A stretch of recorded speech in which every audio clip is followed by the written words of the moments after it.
Hi friends, నేను మీ allrounder జ్యోతినండి. ఇప్పుడు నేను చేయబోయేది కారప్పొడి చేస్తున్నానండి. కారప్పొడి ఎవరికి తెలియదు అనేది ఏం లేదు, కాకపోతే మా ఇంట్లో అయితే ఇలా చేస్తే టేస్టీగా అన్నంలో కావనండి, టిఫిన్లో కావనండి, అన్నిటికీ యూస్ అవుద్దని నేను చేసి ఇంట్లో ఉంచుకుంటా ఉంటా. అది తయారు విధానం. నేను 100 గ్రాములు ఎండుమిరపకాయలు తీసుకున్నా, 50 గ్రాములు ధనియాలు తీసుకున్నా, జీలకర్ర 2 స్పూన్లు జీలకర్ర తీసుకున్నా, చిన్న నిమ్మకాయ అంత చింతపండు తీసుకున్నా. వెల్లుల్లిపాయలు మనం ఎంత తీసుకుంటే అంత టేస్ట్ వచ్చిందండి కారప్పొడి, అది అందరికీ తెలుసు.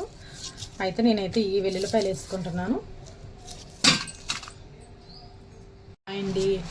నేను ఇందాకలా మిరపకాయలు చూపించాను కదండి, వేపుకున్న చల్లారిని. ఇది జీలకర్ర, వెల్లుల్లిపాయలు, చింతపండు, ఈ ధనియాలు, ఈ ఉట్టి డ్రైగానే వేపాను నేను. ఇది మిక్సీ పట్టుకున్నాం. వెల్లుల్లిపాయ కారప్పొడి అండి, చాలా మంచిది. మనం కూరల్లో తినే ముందు ఒక్క ముద్ద ఇంత కారప్పొడి వేసుకుని తింటే చాలా మంచిది. లేడీస్కి పొట్టలు గట్రా ఉన్న కొంతమందికి ఇది యూజ్ అవుద్ది.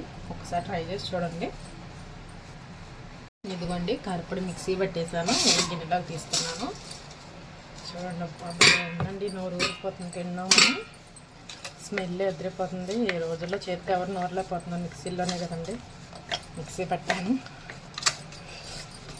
చాలా బాగుంటుంది, ఒకసారి ట్రై చేసి చూడండి ఫ్రెండ్స్. లైక్ చేసుకోండి, సబ్స్క్రైబ్ చేయండి. Thank you friends, bye.